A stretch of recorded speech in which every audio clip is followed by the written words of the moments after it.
કંપનીના મેનેજમેન્ટ દ્વારા આપણે આજનો સમય આપ્યો હતો કે આપણે મીટિંગ કરી અને લેબરો ભાઈ સાથે મીટિંગ કરી અને યોગ્ય નિકાલ કરશું, જેનો આપણે સમય આપ્યો હતો 11 વાગ્યાનો. 11 ના અત્યારે લગભગ 1 વાગે જેવો સમય થઈ ગયો છે. હજી પણ કંપની મેનેજમેન્ટ આપણાથી વાતચીત કરવા આવ્યો નથી અને કંપની મેનેજમેન્ટના મનમાં એવું છે કે આપણે ઉશ્કેરી અને કાયદો વ્યવસ્થા બગાડવા માંગે છે. ત્યારે હું કંપની મેનેજમેન્ટને અને સરકારી તંત્રને કહેવા માંગુ છું, જે કંપની મેનેજમેન્ટ અમને ઉશ્કેરી અને કાયદો વ્યવસ્થા બગાડવા માંગે છે, આમાં જો પણ કાંઈ પણ કાયદો વ્યવસ્થા બગડ્યો તો તેની સંપૂર્ણ જવાબદારી આ કંપની મેનેજમેન્ટની રહેશે અને પ્રથમ એના ઉપર ગુનો દાખલ કરવો, કારણ કે આ કાયદો વ્યવસ્થા જે અત્યારે છે એ બગાડવા માંગે છે.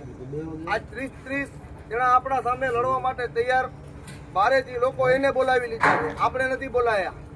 આપણે તો લેબર ભાઈઓ છે, આપણા હક માટે આપણે અહીંયા બેઠા છીએ.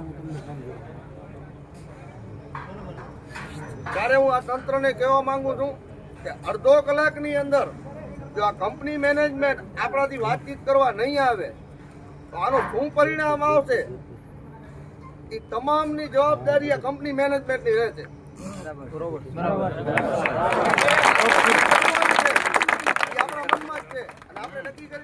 જાહેર નથી કરવાનું. અડધો કલાકનો સમય છે, જો અડધો કલાકની અંદર આ કંપની મેનેજમેન્ટ અમારાથી વાતચીત કરવા નહીં આવે તો આનો શું નિર્ણય આવશે અને શું થશે એની તમામ જવાબદારી આ કંપની મેનેજમેન્ટની રહેશે. તૈયારીમાં છે તો આપણે પણ તૈયારીમાં જઈએ. કચ્છનું પાણી શું છે?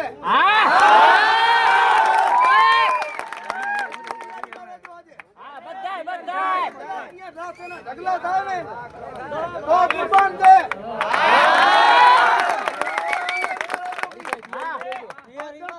પ્રેમથી તમારાથી વાતચીત કરવા માંગી છે, તમારા પાસે ટાઈમ નથી એટલે અડધો કલાકનો સમય છે. જો અડધો કલાકની અંદર કોઈ યોગ્ય નિર્ણય લેવામાં ના આવે ને તો આ અમે શું કરીને બતાવી જોઈ લેજો કે હવે